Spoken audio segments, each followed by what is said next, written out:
and invented thousands of formulas, theorems with proofs. So till now, so many mathematicians and scientists are working on these theorems to analyze the proof already written by Ramanujan. And already proof కూడా రాస్తాడు. అది అర్థం చేసుకోవడానికి ఇప్పుడు ఇంకా try చేస్తూనే ఉన్నారు చాలామంది మ్యాథమెటిషియన్స్. చాలా వరకు అర్థం కావడం లేదంటే అతను రాసిన ప్రూఫ్స్ అంటే అనలైజ్ చేయలేకపోతున్నారు. ఏదైనా ఒక ప్రూఫ్ చూసామంటే థీరంకి అది అనలైజ్ చేయాలి కదా, అది అనలైజ్ చేయడమే కష్టమైపోతుందంట. చాలా ప్రూఫ్స్ ఇంకా మనకి పెండింగ్లో ఉండిపోయినాయి అన్నమాట. So that's why he became extraordinary. So how his inventions and his works used in the present world, present ఇప్పుడు ఈ రోజుల్లో అతని వర్క్స్ని మనం ఎలా యూజ్ చేసుకుంటున్నాము ఎవరైనా చెప్పగలరా? ఏ ఫీల్డ్స్లో యూజ్ చేస్తున్నామో,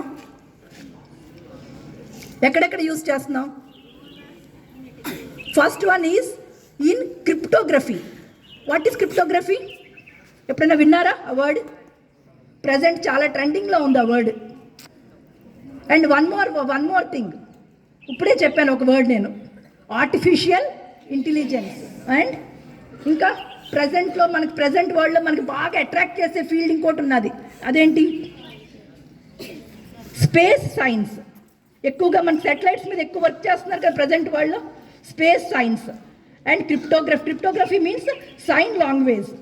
ఎక్కువ మనకి మిలిటరీ వాళ్ళు ఎక్కువ యూజ్ చేస్తూ ఉంటారు సైన్ లాంగ్వేజ్. నార్మల్ అంటే కోడింగ్, ఇన్ యువర్ లాంగ్వేజ్, మీ భాషలో అయితే కోడింగ్, ప్రజెంట్ అయితే కోడింగ్ అంటున్నాం దాన్ని. సో కోడింగ్ లాంగ్వేజ్, దాన్ని ట్రాన్స్లేట్ చేసుకోవడం నార్మల్ లాంగ్వేజ్ ఎక్కువ మిలిటరీలో ఎక్కువ యూజ్ చేస్తూ ఉంటారు. వీటిలో రామానుజన్ కనిపెట్టిన థీరమ్స్, ఫార్ములాస్ ఎక్కువ యూజ్ చేస్తున్నారు అట్ ప్రజెంట్. సో ఎప్పుడు రామానుజన్ కనిపెట్టాడు, ఆ టైంలో అసలు ఏమున్నాయి, అవన్నీ తీసుకొచ్చి ఇప్పుడు యూజ్ చేయడం ఏంటి? నా విచిత్రంగా అనిపిస్తుందా లేదా? కనిపిస్తుందా లేదా?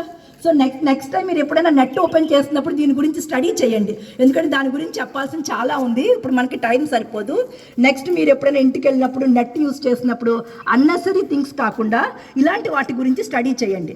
ప్రజెంట్ వరల్డ్లో ఈ మ్యాథమెటిక్స్ ఫార్ములాస్, మ్యాథమెటిక్స్ థీరమ్స్ ఎలా యూజ్ అవుతున్నాయి, మనకి ఏ ఫీల్డ్స్లో యూజ్ అవుతున్నాయి అన్నది ఒక్కసారి మీరు ఆలోచించండి. అండ్ రామానుజన్ ఒకసారి ఒక మాట చెప్తాడనమాట, an equation has no meaning for me unless it represents a thought of God. So very wonderful sentence. మళ్ళీ ఇంకొకసారి చెప్తాను చూడండి, an equation has no meaning for me unless it represents a thought of God. So he never feel mathematics as a boring homework. ఎక్కువ మన homework ఇచ్చామంటే వెంటనే ఏం feel అయిపోతూ ఉంటాం, అదొక అలా బోరింగ్గా ఉన్నది, రాసిందే మళ్ళీ రాయమంటారు, 10 సార్లు రాయమంటారు, 25 సార్లు రాయమంటారు, ఇలా బోర్గా ఎప్పుడు ఫీల్ అవుతూ ఉంటాం. హోంవర్క్, మ్యాథమెటిక్స్ హోంవర్క్ అంటే boring. Okay, so just you replace that homework by self work అని పెట్టుకోండి. హోంవర్క్ తీసేసి ఇక్కడ నుంచి మీరు ఈ రోజు నుంచి సెల్ఫ్ వర్క్ అని పెట్టుకోండి. మ్యాథమెటిక్స్ హోంవర్క్ బుక్ అనొద్దు, మ్యాథమెటిక్స్ సెల్ఫ్ వర్క్ బుక్ అని పెట్టుకోండి. దాని మీ heading class work book, self work book అని పెట్టుకోండి. Then how you feel mathematics is, it is like a poem with numbers. ఏదో ఒక పద్యం చెప్తున్నట్టు, ఒక అందమైన పాట పాడుతున్నట్టు అనిపిస్తుంది మీకు, నెంబర్స్తో ఒక పాట పాడుతున్నట్టుగా అనిపిస్తుంది మీకు.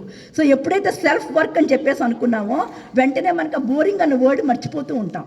సో అలా మనం ట్రాన్స్లేట్ చేసుకుంటూ ఉండాలి ప్రజెంట్ వరల్డ్లోకి.